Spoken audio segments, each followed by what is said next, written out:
నమస్తే, నేను బాణవత్ రవికుమార్ నాయక్ రేకులగడ్డ. మిత్రుల విషయం ఏంటి అంటే, మన దేవరకొండ నియోజకవర్గ ఎమ్మెల్యే అయినటువంటి బాలు నాయక్ గారికి దేవరకొండ నియోజకవర్గ రైతుల పక్షాన అడిగే క్వశ్చన్ ఏంటి అంటే, గతంలో మన ఎమ్మెల్యే గారు మాట్లాడిన మాట ఏంటంటే, ఇందిరమ్మ ఇండ్లలో భాగంగా కొన్ని సభలలో మన ఎమ్మెల్యే గారు మాట్లాడుతూ ప్రతి నియోజకవర్గానికి ఇందిరమ్మ ఇండ్లు 3000 ఇండ్లు మాత్రమే శాంక్షన్ చేస్తున్నారు మన తెలంగాణ రాష్ట్ర ప్రభుత్వం.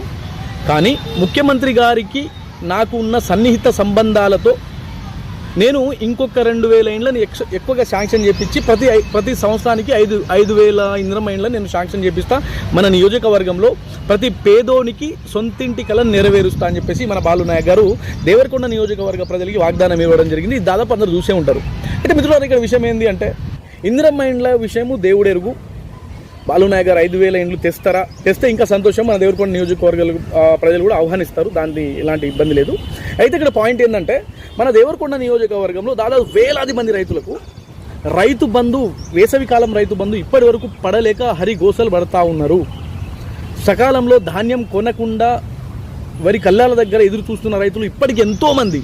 అయితే మన బాలు నాయక్ గారు నేను అడిగేది ఏంటంటే, నైరుతి ఋతుపవనాలు గతంలో కంటే ఇంకొక 15 రోజుల ముందే తెలంగాణ రాష్ట్రానికి రాబోతూ ఉన్నాయి. భారీ మీద అతి భారీ వర్షాలు రాబోయే వారం 10 రోజుల్లో పడే అవకాశాలు ఉన్నాయని చెప్పేసి వాతావరణ శాఖ ఇంకా డిక్లేర్ చేసేసింది.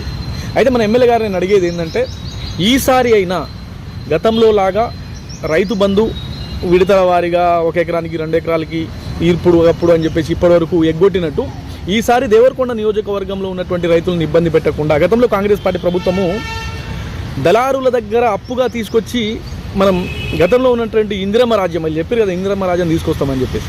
అయితే గతంలో ఉన్నటువంటి ఇందిరమ్మ రాజ్యము తెలంగాణ రాష్ట్ర రైతులు కావచ్చు, మన దేవరకొండ నియోజకవర్గ రైతులు కావచ్చు, పంట సాగు కోసం దళారుల దగ్గర మనము అప్పుగా డబ్బులు తీసుకొచ్చి పంటను సాగు చేసేవాళ్ళం. సో ఆ పొజిషన్కి మళ్ళీ దేవరకొండ నియోజకవర్గానికి తీసుకుపోకుండా రాబోయే రోజుల్లో ముఖ్యమంత్రి గారికి మీకున్న సన్నిహిత సంబంధం ఏదైతే ఉందో దాన్ని ఇంకొంచెం మెరుగుపరుస్తూ మన దేవరకొండ నియోజకవర్గంలో ఉన్నటువంటి రైతులని సకాలంలో రైతు బంధు పడేలా, వర్షాకాలంలో ఇబ్బంది పడకుండా సకాలంలో రైతు బంధు పడేలా బాలు నాయక్ గారు చొరవ తీసుకొని మన దేవరకొండ నియోజకవర్గంలో ఉన్నటువంటి రైతాంగానికి సాయం చేయాల్సిందిగా మరి స్పెషల్లీ కోరుకుంటూ, అలాగే ఇప్పటి వరకు వరి కల్లాల దగ్గర వరి ధాన్యం కొనే నాదుడు లేక ఎదురు చూస్తున్న రైతులు ఎవరైతే ఉన్నారో వాళ్ళ తరపున వరి ధాన్యం కొనేసి వాళ్ళని విముక్తుల్ని చేయాల్సిందిగా మన ఎమ్మెల్యే గారిని కోరుకుంటూ సెలవు తీసుకుంటున్నా.